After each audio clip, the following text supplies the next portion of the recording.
So hello दोस्तों, अगर आप अपनी यंग एज में हैं, मिडिल एज में हैं या शायद किसी भी एज में हैं और स्टार्टअप कर रहे हैं, बिजनेस में हैं और कभी कभी आप फील करते हैं कि आप शायद बैंकरप्ट होने वाले हैं। कभी कभी आप फील करते हैं कि शायद आप नेक्स्ट बिलियनियर होने वाले हैं, यूनिकॉर्न कंपनी चलाने वाले हैं।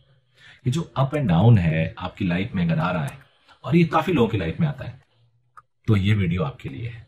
बहुत ना तो टेक्निकल बातें हैं, ना तो इसमें हमें कोई एनालाइज करने वाला हो, ना तो बैलेंस शीट होने वाला है, ना तो कोई आपको आपकी इन्वेस्टमेंट स्ट्रेटजी डिस्कस हो रही है। पर जो डिस्कस हो रही है वो आपकी लाइफ को बदल सकती है।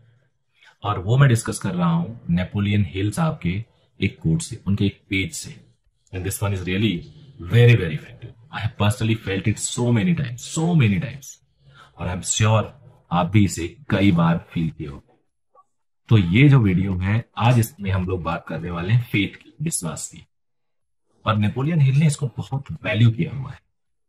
उन्होंने तो यहां भी कहा है, यहां तक भी कहा है कि फेथ ही जन्म देता है आपके अंदर एक रिचेस्ट मैन की।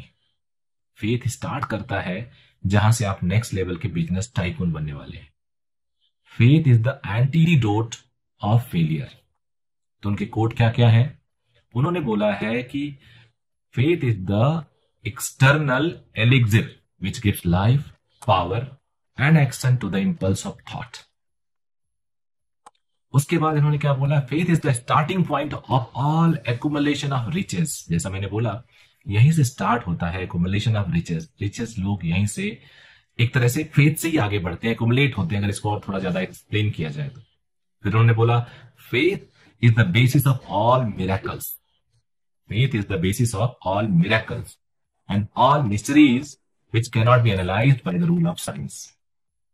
जो मिस्ट्रीज होती हैं जिनको हम साइंस एनालाइज नहीं कर सकते, उन सब का बेसिस फेथ होता है। उसके बाद उन्होंने बोला है faith is the only antidote of failure. Failure का एंटीडोट याद रखना आप लोग, केवल और केवल फेथ ही है।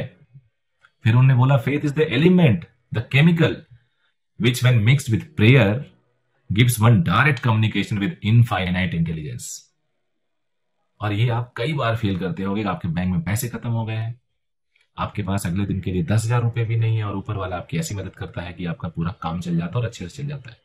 प्लीज मैं चाहूंगा कि जितने लोग भी इस तरह से इनके लाइफ में कभी आया हो, प्लीज बताएं मुझे।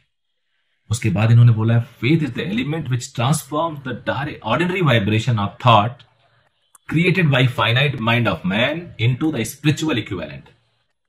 फिर आखिर में इन्होंने बोला है faith is the only agency through which the cosmic force of infinite intelligence can be harnessed and used by the man।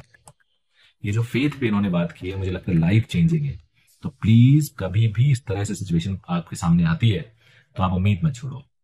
Faith ही आपको आगे लेके जाएगी। जिस टाइम आपके दिमाग से, आपके थॉट से फेथ चला गया, you have lost, then battle हार गया। ये जो दिमाग है ना, यहीं से आप जीतते हैं, यहीं से हारते हैं। और आपने एक और बुक पढ़ी होगी, rich dad and poor dad.